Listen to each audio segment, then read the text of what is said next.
Sir आधी तुमचे अनेक इंटरव्ह्यू झालेत, हां अनेक जण आपला मोठा परिचय करून देतात, हो पण आपल्याला देखील आपल्याबद्दल थोडंसं काहीतरी मत असतं. हो. एक माणूस म्हणून तुम्हाला स्वतःबद्दल जर सांगायचं असेल तर तुम्ही काय सांगाल? लेखक, कवी म्हणून माझा परिचय मोठा आहेच, परंतु त्याहीपेक्षा माणूस म्हणून परिचय करून देणं मला हो, निश्चित बरोबर. आवडेल. मी एक कुटुंब वत्सल असा माणूस आहे.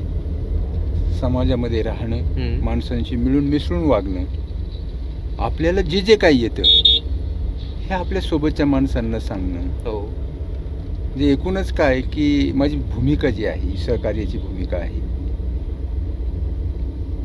थोडक्यात काय सांगायचं तर एकमेकास सहाय्य करू अवघे धरू सुपंथ अशा वृत्तीने हो. वागणारा मी माणूस आहे.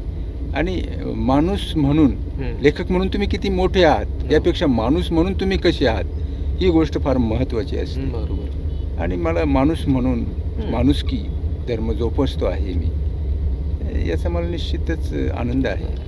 मी आपल्या बऱ्याचशा कथा वाचल्या, यामध्ये नायक नायकांची जी नावं असतात ती अजूनही आपण जुनी वापरतात. सखा, पांडुरंग, नारायण, कमळा, ही अशी जुनी नावे येतात. मग मला वाचताना किंवा माझ्या पिढीतले जे माझ्या बरोबरीचे जे मित्र असतील त्यांना त्या कथेमध्ये रिलेट करताना थोडासा प्रॉब्लेम येतो की बा ही कथा कुठलाही वाचक स्वतःला त्यामध्ये बघत असतो. तर मग कमळा नाव असलं तर निलेशला त्याच्यामध्ये दिसत नाही तो असं म्हणायचं आहे का? मग त्याची जी मैत्रीण असते ती त्याच्या कॉलेजमध्ये असते, त्याचं कमळा नाव नसतं. बरोबर आहे. विषय असा आहे की नायक नायिकांची जी नावं आहेत ही का तशी ठेवावी लागतात? तर तुम्ही घटना किंवा कथा कुठल्या प्रसंगानुसार तुम्ही कथा लिहितात, बरोबर. त्या कथेमधलं वातावरण, त्या कथेमधली पार्श्वभूमी, त्या कथेमधले नायक नायिकांची नावं, त्यांच्या भोवती परिसरामध्ये ती राहतात, तिथल्या परिसराचं एकूण वर्णन, तो काळ कोणता आहे ही गोष्ट त्याच्यामध्ये महत्त्वाची असते.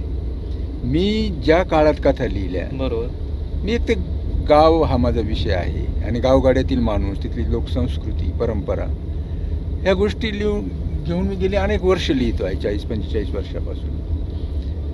तर त्या काळामध्ये जी नावं होती तीच नावं माझ्या कथांमध्ये त्यांच्या जीवनात एकदम मुळात मी वास्तव कथा लिहितो. माझ्या गावामध्ये जे काही घडलं असेल किंवा परिसरात जे काही घडलं असेल त्याचं वर्णन माझ्या कथांमध्ये आहे. आणि म्हणून मग मी काय करतो की शक्यतो त्या माणसांचीच नावं ठेवतो त्या घटनेमध्ये, प्रसंगामध्ये जी नावं असतील ती. आता नाही म्हणजे थोडक्यात तुम्हाला काय म्हणायचं आहे की तुम्ही आमच्या सारख्या मुलांसाठी काय लिहिलं?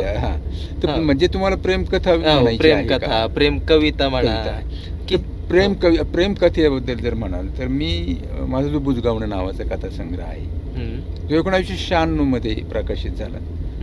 त्या कथासंग्रहामध्ये मी हुलकावणी नावाची कथा लिहिलेली आहे, प्रेमकथा आहे. त्यानंतर दिवाळी अंकाचं माझ्याकडे लिखाण येत असतं.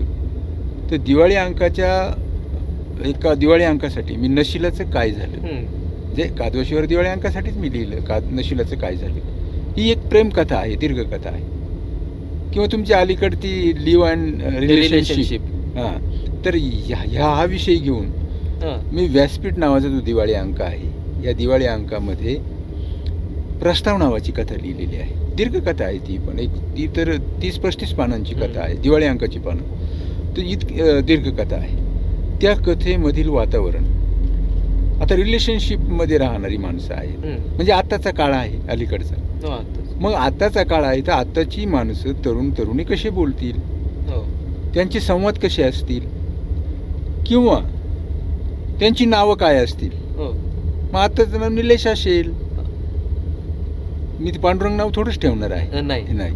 तर मग त्या पद्धतीनं मी ती नावाची योजना करतो आणि मग ती कथा ती लिहितो. जसं लेखकाला तसं कुठल्या विषयाचं बंधन नसतं. मी सगळ्या विषयावरती लिहिलेलं आहे. मग तुम्ही प्रेम कविता, आता कथा लिहिला म्हटल्यावर तुम्ही प्रेम कविता देखील लिहिल्याच असतील कॉलेजला असताना. काय असतं की मूळ माणसाचा जो स्वभाव आहे तर प्रेम हा असा स्थायी भाव आहे माणसाचा. प्रत्येक मनुष्य प्रेम करतो, पण प्रेम कसं असावं? एकनिष्ठ असावं, निर्व्याज असावं, निश्चिम असावं. मी प्रेम कविता लिहिल्या ना. मी कॉलेजला होतो, कॉलेजचा विषय निघालाच आहे, तर कॉलेजला होतो मी. कॉलेजला म्हणजे तसं 8वी-9वी पासूनच माझं लिखाण आहे. तेव्हापासून मी लिहितो कथा कविता. कॉलेजला असताना मी एक कविता लिहिली. कविता म्हणण्यापेक्षा गाणंच आहे ते मला पुरेसं आठवणार नाही, परंतु त्याच्या 2 ओळी मी ऐकवतो. तुला जाता येताना मी नुसतंच बघायचं, तुला जाता येताना मी नुसतंच बघायचं, आणि सांग किती दिवस ग मी मनात झुरायचं. तर अशी ते गाणं आहे. मग ती तरुणी काय करते, दाराच्या आड लपते, त्याला चोरून पाहते, तोही तिच्या सोबत पावसात भिजण्याचे स्वप्न पाहतो, आणि असं ते सगळं ते स्वप्नाचा तो इमला आहे, तो मी रचित जातो त्याच्यामध्ये. पण मग आता कॉलेज गेलं, शाळेचे दिवस गेले, त्या आठवणी, आता दिवस बदलले. हो, माझं वय वाढलं. 65 वर्ष वय माझं आहे. मग आता कवितेमध्ये देखील बदल झाला असेल. मग आता प्रेमाच्या आठवणींच्या कविता लिहिल्या का? प्रेमाच्या आठवणी. मी काय म्हणतो की मूळ स्वभाव माणसाचा जो आहे ना, तो प्रेम हा स्थायी भाव आहे. मूळ स्वभाव प्रेम. तर मी सर्व विषयांना स्पर्श केलेला आहे. मी अजूनही प्रेमकथा लिहितो, प्रेम कविता लिहितो, गंभीर कथा लिहितो, शेतीमातीचं लिहितो, सर्व लिहितो. प्रेम कवितांचं मला वावडं नाही. आता हे जशी लिहिलं, आता मी मग आता या वयात मी प्रेम कविता लिहायच्या नाही का? त्याच्यासाठी प्रेमच करावं लागेल का? मागचे अनुभव आहेत ना, ते मांडायचे कवितांमधून. आपणही बरं त्याच्यासाठी प्रेमच करायला पाहिजे का? तर इतरांचं प्रेम पाहतोच ना आपण, ते प्रेम करणारे, त्याच्यावरती आपल्याला लिहिता येतं, वास्तव लिहितो ना. मग अगदी मीच प्रेम केलं पाहिजे असं नाही. मग अशी एखादी आठवण पाहतो तरुणींचं, तेव्हा मला कविताच्या ओळी येतात, सुचतात मला. आणि मग मी लिहिलं की आता काल परवा 4 दिवसापूर्वीची किंवा 1 वर्षापूर्वीची कविता म्हणेल मी. 1 वर्षापूर्वी मी लिहिली. नंतर काही चालूच आहे, प्रेम कवितांचं लिखाण हे चालूच आहे. तर महाराष्ट्र टाइम्समध्ये ती कविता प्रसिद्ध झालेली आहे. उन्ह सांडली रानात गाव शिवार पांदीन, उन्ह सांडली रानात गाव शिवार पांदीन, माझं ओथंबलं मन तुझ्या जुन्या आठवण, हिरव्या शाळूच्या पिकात तुला घेतलं मिठीत, हिरव्या शाळूच्या पिकात तुला घेतलं मिठीत, रान पाखरांनी केला दंगा उभ्या शिवारात. अशी कविता आहे. किंवा याच्या आधी थोडीशी काही वर्षापूर्वी लिहिलेली कविता आहे की उन्ह तापली रानात नको अंगभर लिहू, आणि तुझं हळदीचं अंग नको उन्हाळून घेऊ, चालताना सके अशी नको जोडव वाजवू, चालताना सके अशी नको जोडव वाजवून, कितीकांच्या मनामध्ये नको काहूर माजवू, तुझ्या रूपाला पाहून रान बाभूळ लाजली, तुझ्या रूपाला पाहून रान बाभूळ लाजली, आणि तिची तुझी भेट होता फुलं हळदी सांडली, असा खट्याळ हा वारा तुझा पदर उडला, आणि तुझ्या यवन फुलांनी रान पक्षी वावरला, रान ढेकळांचं सारं भर उन्हानं तापलं, नको चालू आणवानी तुझी पाऊल पोळलं, उंच उसाच्या फडात तुला साजन भेटला, उंच उसाच्या फडात तुला साजन भेटला, आणि तुझं लावण्य पाहण्या तुरा उसाचा झुकला,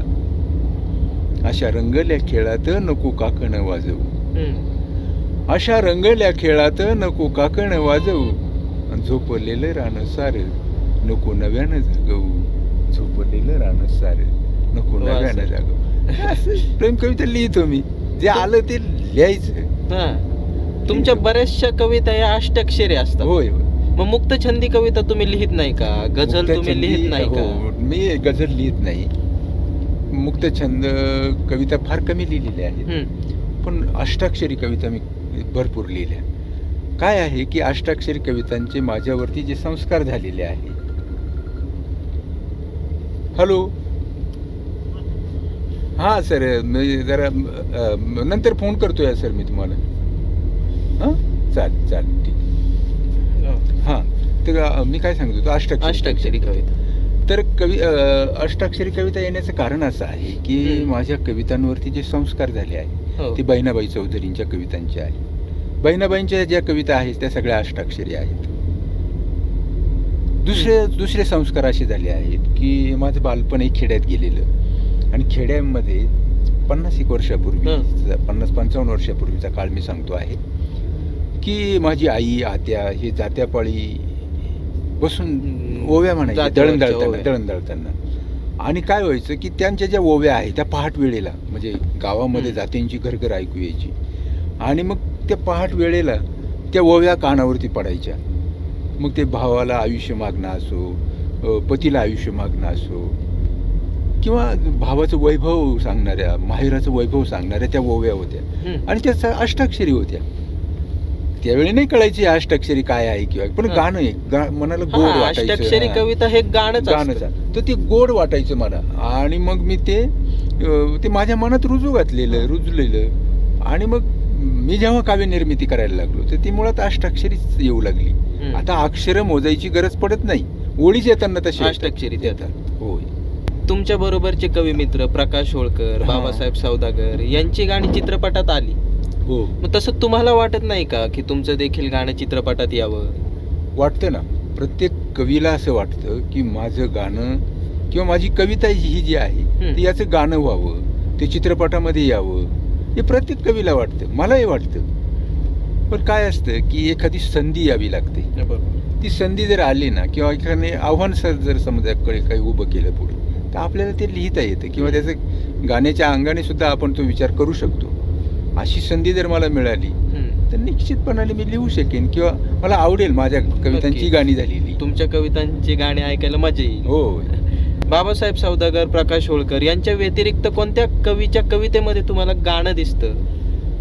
आता नाशिक जिल्ह्यामध्ये खूप अशा मोठ्या स्वरूपामध्ये कविता लिहिली जाते, ग्रामीण कविता लिहिली जाते आहे. तर यामध्ये मला रवींद्र कांगणे सिन्नरचे आहेत. हो, सिन्नरला राहतात. किरण भावसार आहेत. त्याच्यानंतर दिंडोरी तालुक्यातले सचिन गांगुर्डे आहेत, प्रशांत केंदळे आहेत, राजेंद्र सोमवंशी आहेत. तर हे जे कवी मंडळी आहेत यांच्या कवितांमध्ये मला गाणं दिसतं. हे भविष्यामध्ये त्यांना जर संधी मिळाली तर चांगले गीतकार होतील असं मला स्वतःला वाटतं. कारण त्यांच्या कवितेमध्ये गाणं आहे हे मला दिसतं. फक्त संधी येणं गरजेचं आहे, आणि ती त्यांना मिळाली तर मला निश्चितच त्यांची कवितांची गाणी ऐकायला आवडेलच. चित्रपट पाहता का सर तुम्ही? मी नाही, अलीकडे चित्रपट नाही पाहत, किंवा TV पण नाही पाहत मी. काय एकतर माझ्या मागे व्याप खूप आहेत. म्हणजे शेती करायची, त्याच्यानंतर कादवशीवर मासिक चालवायचं, त्याच्यानंतर प्रकाशक म्हणून इतरांची पुस्तकं प्रकाशित करायची, हे सगळं करण्यामध्ये वेळ मिळत नाही. पण याचा अर्थ असा नाही की मी TV अजिबातच पाहत नाही. बघतो ना, TV पाहतो. मला जे साहित्यविषयक कार्यक्रम आवडतात ते मी पाहतो, बातम्या पाहतो. पण अगदी मालिका नाही पाहत मी. नाही पाहत. का मालिका का पाहत नाही? त्याचं कारण असं आहे की आता पुन्हा संस्काराचा विषय येतो. मी ज्या काळात चित्रपट पाहिले किंवा हे पाहिले, तर मला त्या धर्तीचं 70-80चं जे दशक होतं त्याच्यामध्ये फार सुंदर असे चित्रपट आलेले, जसे की मेरा गाव मेरा देश वगैरे, प्रतिज्ञासारखा पिक्चर, असे खूप सुंदर असे पिक्चर, आणि त्यातली गाणी पण त्याला असे कथानक फार सुंदर. अलीकडे काय झालंय की TV मालिकांच्याबद्दल जर बोलायचं झालं ना, की सासू सुनेचं भांडण, त्यांचं कपट कारस्थान, ह्याच सगळ्या गोष्टी त्याच्यामध्ये दाखवल्या जातात. बरं, दाखवा, नाही असं नाही, परंतु त्याला काही सीमा असते. एखादा विषय तुम्ही इतका ताणून धरता की त्याला 2-2, 3-3 वर्ष लागतात. एखादी मालिका संपायला एखादं वर्ष लागेल, म्हणून तुम्ही 4-4, 6-6 वर्ष तो विषय चालवता. तो म्हणजे प्रेक्षकांचा अंत पाहणं आहे. चित्रपटाचं तरी काय वेगळं आहे. खून खराबा, गुंडागर्दी, दंगे, अरे याच्या पलीकडे सुद्धा एक सुंदर जीवन आहे.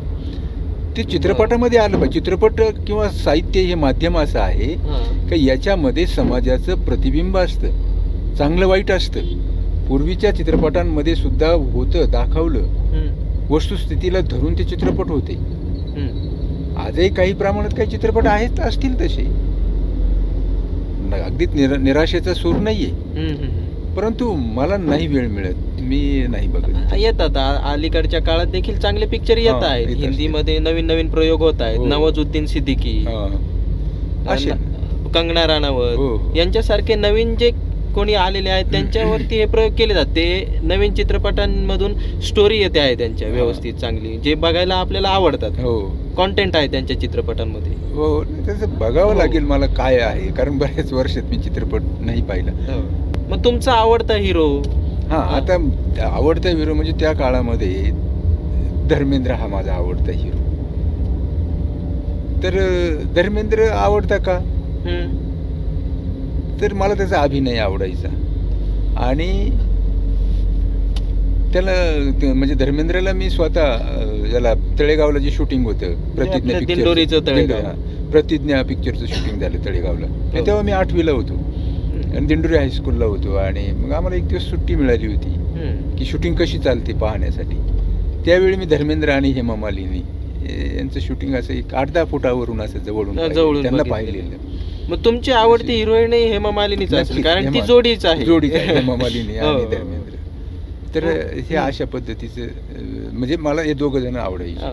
मराठी चित्रपट बघता का सर तुम्ही? मराठी चित्रपट सुद्धा मी पाहिलेले आहे. त्या चित्रपटांमध्ये मला म्हणजे अशोक सराफ किंवा लक्ष्मीकांत बेर्डे, सचिन पिळगावकर यांचे चित्रपट आवडायचे. किंवा अजूनही पाहतो मी, समजा जुने चित्रपट जर असले ना तर मी बघतो, पाहतो. मग तुमचा आवडता दिग्दर्शक? आता हिंदीमध्ये जर म्हणाल तर राज खोसला, आणि मराठीमध्ये मग सचिन पिळगावकर असेल किंवा आपले राजदत्त, हे माझे आवडते दिग्दर्शक. मग सर तुम्ही नाटक देखील बघितलं असेल? हो, नाटक बघितलं मी. म्हणजे मी आता मध्यंतरी जाऊबाई जोरात वगैरे हे नाटक पाहिलं. त्याच्या आधी तात्यासाहेब शिरवाडकरांचं नटसम्राट नावाचं जे नाटक आहे, हे नाटक मी 11 वेळा पाहिलं. आणि जेव्हा तात्यासाहेबांनी माझ्या पुस्तकाचं प्रकाशन केलं, कादवेचा राणा या कथासंग्रहाचं, तर त्या कथासंग्रहाच्या प्रकाशनाच्या वेळी मी तात्यासाहेबांची ही गोष्ट बोललो. तर तात्या, मी नटसम्राट जे नाटक आहे तुमचं ते मी 11 वेळा पाहिलं. ते तात्यांनी माझ्या पाठीवरून असा प्रेमाने हात फिरवला.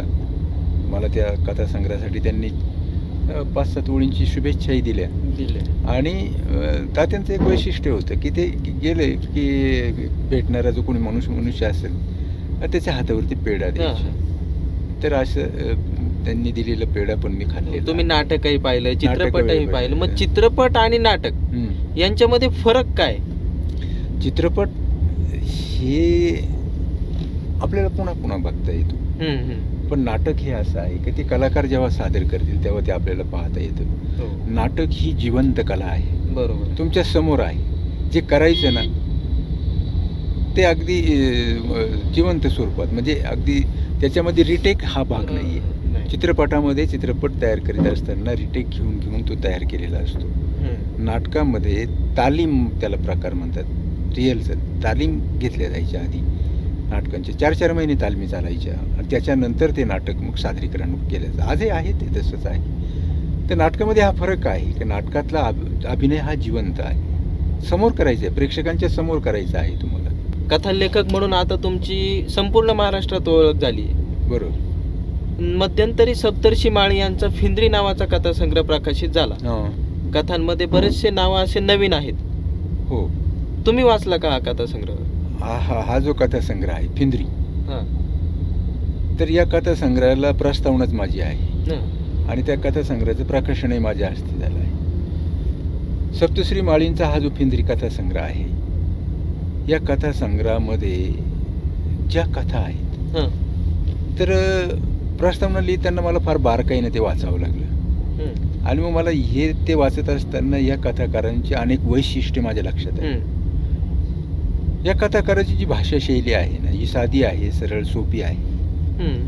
ती काही अशी आडेविडे घेत नाही, अलंकारिक नाही, काही नाही. सरळ जे काही सांगायचं आहे ना ते सरळ मोकळेपणाने सांगायचं. तुमच्या मी कथा जेव्हा वाचल्या तेव्हा त्या कथांमध्ये अलंकारिक स्वरूप असतं भाषेचं. हो, तर त्याचं कारण असं आहे की अलंकारिक मी जे लिहितो ना, तर माझ्यावरती वाचनाचे पण संस्कार असतात. तर मी ज्या वि स खांडेकर वाचले, नाशी फडके वाचले, रवा दिघे वाचले, की ह्या काळामधली जे तात्यासाहेब शिरवाडकर वाचले, या काळातले जे लेखक होते लिहिणारे, ते अलंकारिक भाषेत लिहायचे. एखादं उदाहरण द्या अलंकारिक. आकाशामध्ये ढग जमा झाले होते असं सरळ कोणीही म्हणेल. मी ते वर्णन तसं करणार नाही. मी असं करीन की एखाद्या वावरामध्ये धनगराच्या पांढऱ्या शुभ्र आणि काळ्या मेंढरांनी एकमेकावर माना टाकून बसावं, तसे आभाळामध्ये काळे पांढरे ढग एकमेकाच्या गळ्यात गळा घालून बसलेले दिसत होते. तर हे मला लिहिताना मला स्वतःलाही आनंद होतो आणि लोकांना वाचतानाही आनंद होतो. आता काळ्या ढगांचा विषय निघाला तर पाऊसही चालूच आहे. मग एखादी पावसाची कविता म्हणा. पावसाची जी कविता आहे, तर पावसाची कविता अशी आहे.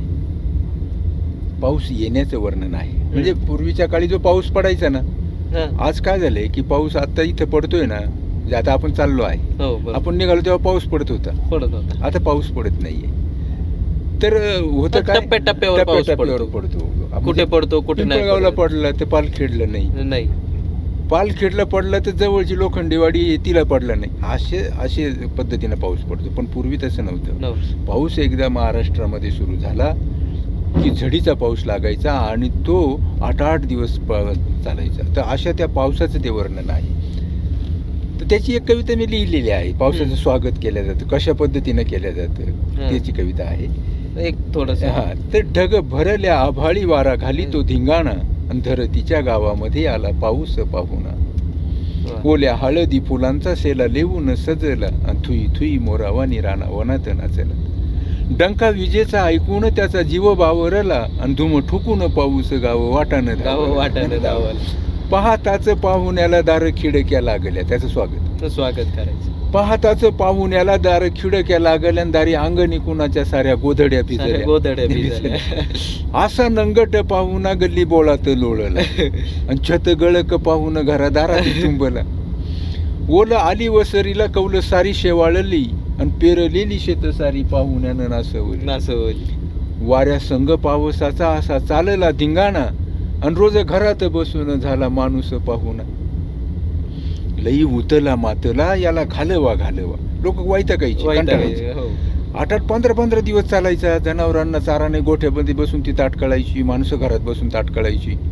मग लई उतला मातला याला घालवा, आणि हाती इस्तव घेऊन याला पोळवा.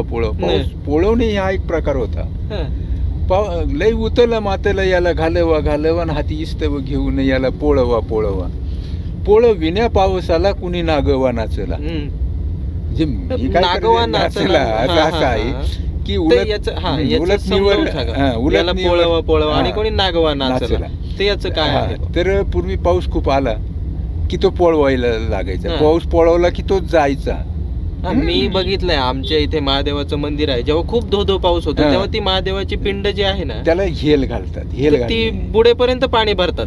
हेल म्हणतात. ते पाऊस येण्यासाठी आणि पाऊस जाण्यासाठी पाऊस पोळवायचा. मग तो विस्ताव घ्यायचा, उलटणी असते ना आपली, उचाटणं म्हणतात त्याला, त्याच्यावर घ्यायचा. आणि जे एक 5-7 वर्षाचं मुलं असतं त्याचे कपडे काढून टाकायचे आणि त्याच्या हातात उलटणी द्यायची, आणि त्याने ते नाचायचं पावसामध्ये तो विस्तव घेऊन. आणि विस्तावर पाणी पडताना ते चरचर पडतं. तसं तो पोळतो. मग माझी आजी, मी पोळवलेला पाऊस असा त्या बालवायामध्ये. माझी आजी म्हणायची, काय पोळवितो? पाऊस पोळवितो. काय पोळवितो? पाऊस पोळवितो. असं 5-7 वेळा म्हटलं की पाऊस उघडायचा. मग पाऊस जायचा. आता ही अंधश्रद्धा होती का काय होतं मला माहित नाही. पण 2-4 दिवसामध्ये पाऊस कमी होत जायचा. कदाचित पावसाळ्या त्या निमित्ताने कमी व्हायचंच असेल, पण व्हायचा. पण होती ती श्रद्धा होती, अंधश्रद्धा असेल, पण लोक करायचे. या परंपरा आहेत, चालतं ते. तुमचा मुख्य व्यवसाय शेती आहे. या व्यतिरिक्त तुम्ही प्रकाशन व्यवसाय देखील सांभाळता. मग तुमच्या लेखनाला तुम्ही वेळ कधी देता? असं काही ठरलेला वेळ आहे का की मी लेखक आहे, मग मी ह्या वेळेलाच बसायचं आणि मग त्या वेळेतच मला सुचतं? नाही, मला असं वाटलं की आता एखाद्या मासिकासाठी लिहायचं आहे आणि अगदी वेळ जवळ येते आणि मग मी जागा होतो. मग त्यावेळी मी अगदी 3-3, 4-4, 5-5 तास लिहायला बसतो. मग ती कथा लिहून टाकतो. मुळात मी कथा लिहिताना सुद्धा 3-3, 4-4 वेळा लिहितो. म्हणजे एक कथा लिहायला कमीत कमी 15-3 वार तरी मला लागतात. मग छोटी असेल तर मग 2 दिवसात 4 दिवसात होते. परंतु लिखाणासाठी एखादी वेळ घ्यावी आणि त्या वेळेतच लिहावं असं नाही आहे. मला वाटेल तेव्हा मी लिहितो. या वर्षामध्ये तुमचे कोणते नवीन पुस्तके येत आहेत? हां, या वर्षामध्ये माझा गाव कवित घेताना हा एक पालखेड गावामधील जी लोकसंस्कृती परंपरा होती, ते गाव कसं होतं, ते आता धरणात बुडालेलं गाव आहे. तर त्या गावामधली परिस्थिती, त्या गावातले ठिकाणं, त्या गावातलं मंदिर, त्या गावातले रस्ते, तर हे सगळं जे आहे ते ललित लेखरूपाने मी ते मांडलेलं आहे. त्याचं एक पुस्तक येत आहे आणि दुसरं गोष्ट पाटीवरल्या बाईची नावाची कादंबरी येते आहे. ती 2 पुस्तकं माझी या वर्षामध्ये येत आहेत. तुम्हाला तुमच्या कोणत्या कलाकृतीमध्ये पिक्चर दिसतो, चित्रपट असा कोणत्या कलाकृतीमध्ये दिसतो की जी कलाकृती माझी चित्रपटासाठीच लिहिलेली आहे मी, असं वाटतं? हल्ली विषय असा आहे की आता जे चित्रपट येत आहेत समजा, किंवा सैराट सारखे चित्रपट आले किंवा असे प्रेमाचे चित्रपट आले, तर जर प्रेम विषयावर जर कोणाला करायचं असेल तर मला गोष्ट पाटीवरल्या बाईची याच्यामध्ये माझी ही जी प्रेमकथा आहे, म्हणजे जुन्या काळातली आहे, परंतु प्रेम करताना एकनिष्ठ कसं असावं कोणत्याही प्रसंगामध्ये, तर ते त्या कादंबरीमध्ये आहे. ती कादंबरी आहे, त्याच्यावरती एक चांगला चित्रपट होऊ शकेल असं मला वाटतं. हल्ली फेसबुक, व्हॉट्सअप, इंस्टाग्राम या सोशल मीडिया ॲप आलेले आहेत. या सोशल मीडियावर तुम्ही ऍक्टिव्ह आहात का? मी फेसबुक, व्हॉट्सअप आणि यांच्याबद्दल तुमचं काय मत आहे? फेसबुक, व्हॉट्सअप वापरणे ही आता काळाची गरज झालेली आहे. तशात मी प्रकाशक आहे, संपादक आहे. या गोष्टी मला गरजेच्या झालेल्या आहे. मला सुरुवातीला वाटायचं की आपण कशासाठी मोबाईल घ्यायचा, काय गरज आहे आपल्याला, परंतु आज त्याची खऱ्या अर्थाने मला गरज जाणवते आहे की आज एखादी कविता मला मागवायची असेल तर मी फोन केला की मला व्हॉट्सअपवर कविता येते, मेल येतो. पूर्वी काय असायचं की मला साहित्य हे पाठवावं लागायचं, मग ते पोस्टमधून अनेकदा गहाळही व्हायचं. गहाळ व्हायचं म्हणजे त्याची मग मूळ प्रत असेल तर मग ते पुन्हा डब्याला लिहावं लागायचं. तर हा एक प्रकार होता. पण आज काय झालं की फेसबुक आणि व्हॉट्सअपच्या माध्यमातून आपल्याला त्या क्षणाला सगळं वेळेवर मिळायला लागलं. आणि हे माध्यम मला तर इतकं म्हणजे चांगलं वाटतं की झटपट प्रसिद्धी देणार. झटपट प्रसिद्धी तर मिळते, परंतु या माध्यमांचा पुस्तक वाचन संस्कृतीवर काही परिणाम झालाय का असं तुम्हाला वाटतं का? आता की पुस्तक वाचण्याचं प्रमाण कमी झालं? एक प्रकाशक म्हणून तुम्ही याच्यावर छान बोलू शकता. आता मी स्वतःही पुस्तक प्रकाशित करतो, परंतु छापील पुस्तकांचा वाचक वर्ग आणि मोबाईलवर पुस्तकं वाचणाऱ्यांचा वर्ग हा वेगवेगळा आहे. मोबाईलमध्ये हजारो पुस्तकं लोड केलेली आहेत, असंख्य पुस्तकांचं त्याच्यावर वाचायला मिळतं. वाचक जरी वाचनालयामध्ये कमी जात असला, ती संख्या जरी रोडावलेली असली, पुस्तक वाचन छापील हे कमी झालं, परंतु मोबाईलवरती वाचणाऱ्यांची संख्या वाढलेली आहे. म्हणजे आमच्या काळामध्ये वाचनालय, ग्रंथालय जे आहेत वाचनालय, तर हे आमचं माध्यम होतं. तिला जाऊन आम्ही पुस्तकं वाचायची, मिळायची ती पुस्तकं. पण आज मोबाईलवर मी पाहिजे ते पुस्तक क्लिक केलं की येऊ शकतं, वाचतो. म्हणजे माझं वाचन वेळ कमी झालंय असं नाही. वाचक वाढलेले आहेत, मोबाईल वाचन आहे ते. रोज मोबाईलवरती काहीतरी वाचल्याशिवाय, मेसेज वाचले, कथा वाचतो आपण, जोक वाचतो, वेगवेगळे संदेश वाचतो, आरोग्यविषयक टिपा ज्या आहेत त्या पाहतो. तर हे सगळं मोबाईलमुळे आपल्याला करता येतं. मग माध्यम बदललं तसं तुम्ही स्वतःमध्ये बदल केलेत का? की तुम्ही लॅपटॉपवरती लिहायला सुरुवात केली, मोबाईलवरती लिहायला सुरुवात केली, असं काही आहे का की तुम्ही तुमचं पेपरवरचं लिखाण सोडून तुम्ही लॅपटॉप आणि मोबाईलवरती लिहायला लागले? नाही, मी ही माध्यमं फक्त प्रसिद्धीसाठी वापरतो. म्हणजे मला जर कथा लिहायची असेल तर आता मी जर समजा मग सांगितलं की मी 30-40 पानांच्या कथा लिहितो, दीर्घकथा लिहितो. आता ह्या दीर्घकथामध्ये जर मी मोबाईलवर टाईप करीत बसलो तर ते मी अक्षर शोधत बसावं लागतं मला. र कुठं येईन, प कुठं येईन, म कुठं येईन, तिची व्हॅलंटी कुठं येईन, उकार कुठं आहे. एवढा वेळ त्याच्यामध्ये दिला मी. एकाग्रता मिळत नाही, मला जशी ती आपल्याला एकाग्रता पेपरवरती साध्य लिहिताना होत मिळते. नाही. एकाग्रता एक तर साध्य हो. होत नाही.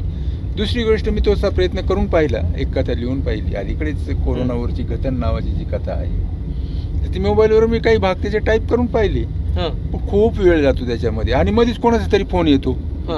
मध्येच असं वाटतं की एखादा मेसेज आलाय, पाहावा काय आहे. मध्येच एखादी व्हॉट्सअपवर कविता येते का, ते पाहतो. त्याने विचारांची तंद्री भंग पावते, आणि मग तुमच्या मनामध्ये जे विचारांचं मंथन झालेलं असतं, बरोबर, जी एकाग्रता असते, ती त्या मूळ विषयापर्यंत तुम्ही बाजूला जाता, ते लिखाण नाही होत. म्हणून मी अजूनही कागदावरतीच लिहितो, आणि कागदावरतीच माझी एकाग्रता साधल्या जाते. माझं समाधान झाल्यानंतर 3-4 वेळा नंतर मात्र मी ती फेसबुकवर टाकतो. पण फेसबुक आणि व्हॉट्सअपच्या बद्दल बोलायचं झालं तर तुम्ही आज टाकलेली कथा किंवा आज टाकलेली कविता, म्हणजे काही क्षणापूर्वी टाकलेली कविता, कथा, या हजारो लोकांपर्यंत जाते, आणि तुम्हाला झटपट प्रसिद्धी मिळते, प्रतिक्रिया येतात, कमेंट्सच्या माध्यमातून आपल्याला पुस्तक रूपाने जाण्यासाठी तुम्हाला काही कालावधी जावा लागतो. मी जरी प्रकाशक असलो तरी मला हे बोलणं भाग आहे की जी वस्तुस्थिती मांडायलाच पाहिजे, आणि पुस्तक रूपाने आपण माध्यमातून जातो, उशिरा जातो, ठराविक लोकांपर्यंत जातो, मर्यादित वाचक जातो. संख्या असते. त्यांच्या प्रतिक्रिया येतीलच का, ते करतील असंही नाही आहे.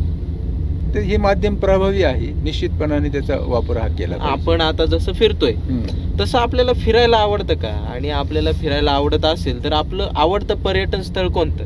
तर मला फिरायला आवडतं, परंतु मनस्थिती आनंदित राहावी किंवा हे करावं, ते खरं तर फिरण्याचे उद्देशही आहेत की आपण आपल्या रोजच्या रुटीन पासून थोडंसं बाजूला गेलं पाहिजे, थोडा आनंद घेतला पाहिजे. तर ह्या गोष्टी मुळात मी ज्या गावात राहतो त्या गावाला मोठा निसर्गाचा वरदहस्त आहे, आणि मी निसर्गप्रेमी माणूस आहे. मग आपल्या सभोवताली मोठं धरण आहे, आपल्या शेताजवळच मोठं धरण आहे, पालखेड गाव, आणि निसर्ग आहे, सर्व आहे, पशुपक्षी आहेत, त्यांचं मंजूळ आवाज आहेत. त्या सगळ्या निसर्गरम्य वातावरणामध्ये असल्याने मी नेहमीच आनंदित असतो.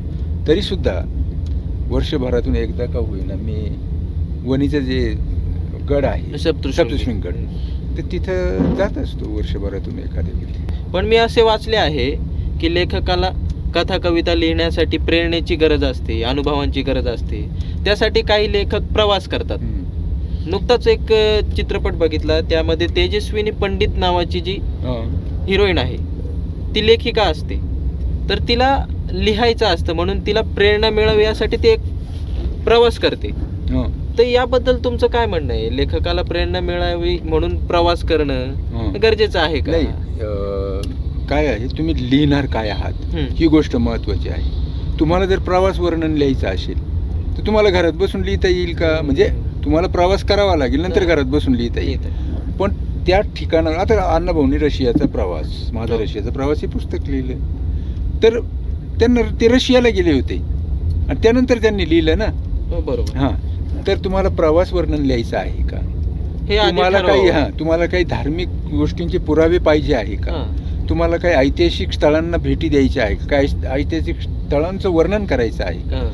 तर याच्यासाठी मात्र तुम्हाला फिरणं ही गोष्ट आवश्यक आहे. आता मला ती गरज का वाटत नाही, तर मुळात माझा विषय गावगाडा आहे. गावातल्या लोकांच्या जीवनामध्ये घडलेल्या घटना किंवा परिसरामध्ये घडलेल्या घटना याचंच चित्रण, त्यांच्या समस्या आहे लोकांपुढच्या, हेच मला साहित्यामधून मांडायचं आहे. त्याच्यामुळे मला प्रवास करण्याची, त्याच्यासाठी लिखाणासाठी तशी आवश्यकता नाही. आणि मला असं वाटलं की मला माझ्या जुन्या गावाबद्दल लिहायचं आहे, तर मी माझ्या त्या पालखेड धरणाच्या वरती जातो आणि तिथून जे गाव माझ्या धरणामध्ये बुडालेलं आहे त्या गावाकडे पाहतो, आणि मला सगळं गाव माझ्या नजरेसमोर दिसतं आणि सगळे प्रसंग डोळ्यासमोर उभे राहतात. तिथून मला ती प्रेरणा मिळते. म्हणजे मला त्याच्यासाठी गाव सोडून बाहेर जावं लागत नाही. बरोबर. या दृष्टीने मी सुदैवी माणूस आहे. सप्तर्षी माळींचा आत्ताच विषय निघाला होता, तर सप्तर्षी माळींप्रमाणे तुम्हाला नाशिक जिल्ह्यातील कोणत्या कथाकारांचे कथा आवडतात, लेख आवडतात? आता चंद्रकांत महामिने, त्याच्यानंतर मनोहर शहाणे, किशोर पाठक, पुंजाजी मालुंजकर, पद्माकर दराडे किंवा मी, संजय दोबाडे, हे जे कथाकार आहेत ते यांची पुस्तकं आलेली आहेत. यांच्या कथा मला आवडतात. आणि अलीकडच्या काळामध्ये आनंद चौधरी, गोकुळ आव्हाड, उंबरगुज लिहिणारे आनंद चौधरी, गोकुळ आव्हाड असतील, राजेंद्र उगले असतील, किंवा जनार्दन देवरे असतील, प्रशांत भरभीरकर असतील, तर ही जे लेखक आहेत, हे कथा लेखक आहेत, तर यांच्या कथा फार सुंदर आहेत. अगदी जनार्दन देवरेंची एक कथा होती, साहेब टाईम काय झाला, इतकी सुंदर कथा होती ती. तर ती कथा मला फार आवडली आणि मी ती कादवशिवरमध्ये छापली. असे अनेक कथाकार आहे नाशिक जिल्ह्यामध्ये की ज्यांची पुस्तकं नाही आहेत पण कथा फार सुंदर लिहितात आणि मागे पुढे त्यांची पुस्तकं येतीलही. हो बरोबर. पण छान कथाकार आहे ती. सर, तुमची रोजची दिनचर्या काय आहे? म्हणजे दिवसभराचं तुमचं घरामध्ये वावरणं, आता लॉकडाऊनचा काळ आहे, मग दिनचर्यामध्ये थोडासा बदल झाला आहे? हो, काय की लेखक म्हणून काही वेगळी दिनचर्या आहे म्हणून लिखाणाचं प्रमाण वाढलंय का? असं नाही सांगतो ना की लेखक म्हणून दिनचर्या माझी काही वेगळी नाही. हा, एक झालं की या कोरोनामुळं काय झालं की बाहेर पडायला जरा बंदी आहे. एकतर वयस्कर माणसांना कोरोनाची भीती आहे. माझं वय 65 आहे, त्याच्यामुळे शक्यतो बाहेर जाणं मी टाळतो. नाही तर याआधी कसं होतं की व्याख्यानाच्या निमित्ताने, काही पुस्तकाच्या निमित्ताने भेटीगाठी घ्यायच्या आणि कार्यक्रमांना जायचं. आपलेच नाही, इतरांच्या कार्यक्रमाला जायचं, पण त्याच्यावरती बंधनं आली. लेखक म्हणून काही वेगळं जीवन आहे किंवा वेगळं दिनचर्या आहे असं नाही. सर्वसामान्य माणसांची जी दिनचर्या आहे, तुम्ही ज्या पद्धतीनं तुमच्या कामाच्या वेळा असतील, तुमच्या जेवणाच्या वेळा असतील, त्याच माझ्या तशाच वेळा आहेत. त्यात काही फारसा बदल नाही आहे. पण एक आहे की लेखकाला जर लिहायचं आहे तर त्याने समाजामध्ये राहिलं पाहिजे, वावरलं पाहिजे. आता माझा विषय जर माणूस आहे, लिखाणाचा केंद्रबिंदू हा माझा विषय माणूस आहे, गावगाडा आहे, तर मला सर्वसामान्य माणसासारखंच राहिलं पाहिजे. आणि जेव्हा तुम्ही लेखक असू नये, कलावंत असू नये, सर्वसामान्य माणसाप्रमाणे राहता, सर्वसामान्य माणसाशी मिळून मिसळून वागता, तेव्हा त्या माणसांना आपल्याबद्दल आपुलकी निर्माण होते आणि आपली लोकप्रियता वाढते. म्हणून मला सर्वसामान्य माणसांसोबत राहणं आणि त्यांच्यासारखं वागणं, बोलणं याच्यातच आनंद आहे. तुम्ही आताची जी पिढी आहे आमची, हो, यांना काय संदेश द्याल? आता संदेश द्यायचा म्हणजे असा आहे की तुम्ही कलावंत असाल, तुम्ही कोणी अधिकारी असाल, तुम्ही लेखक कवी असाल, जे काय तुम्ही असाल तुमच्या क्षेत्रामध्ये, ते तुम्ही एकदम नाही आलेलं. तुम्हाला तुमच्या पाठीमागे कितीतरी माणसं आहेत सहकार्य करणारे, ज्यांनी तुम्हाला सहकार्य केलं, मार्गदर्शन केलं, अशी अनेक माणसं आहेत. समाजामध्ये वावरताना थोरा मोठ्यांचे आशीर्वाद आपल्या पाठीशी असावे लागतात, त्यांच्या शुभेच्छा आपल्या पाठीशी असाव्या लागतात. त्याने आपल्या कार्याला प्रेरणा मिळते. आपली माता पिता, आपले नातेवाईक, समाजामध्ये जो म्हणून थोर मनुष्य असेल, या सगळ्यांच्या प्रती आपल्या मनामध्ये आदराची भावना असली पाहिजे. कारण विद्वत्ता कितीही असली आणि तुमच्या अंगी नम्रता नसली तर त्या गोष्टीला तसा मला तरी वाटतं काही अर्थ नाही. आपण म्हणतो ना की विद्या विनयेन शोभते, म्हणून आपण सतत नम्र असलं पाहिजे. तुमच्या हातामध्ये मोबाईल आलेला आहे तर तुम्हाला पाहिजे ती गोष्ट उपलब्ध होते, जगाशी तुम्ही क्षणात संपर्क करू शकता. तर या मोबाईलचा वापर आपलं कार्यक्षेत्र, आपल्याला ज्या ज्या अडचणी येतील त्याच्यावरती मात करण्यासाठी याचा जर आपण योग्य पद्धतीनं वापर केला तर निश्चितपणाने तुमचं भविष्य हे उज्ज्वल आहे.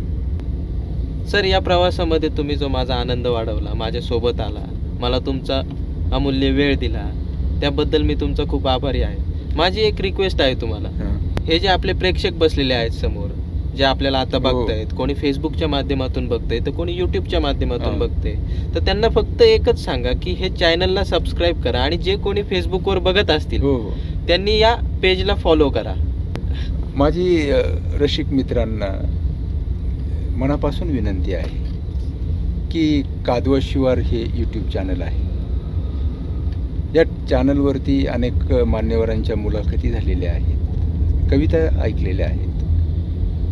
या चॅनलवरती साहित्यविषयक असेल किंवा विविध क्षेत्रातल्या मान्यवरांच्या संदर्भातल्या काही मुलाखती असतील किंवा जे जे वेळोवेळी येईल हम्म. त्यासाठी आपण हे चॅनल सबस्क्राईब करावं, लाईक करावं आणि आवडलं तर निश्चितपणाने कमेंट पण करावी. कमेंट करा, फेसबुक पेजला फॉलो करा. आणि कादवा शिवारचं जे फेसबुक आहे पेज, या पेजला पण लाईक करा.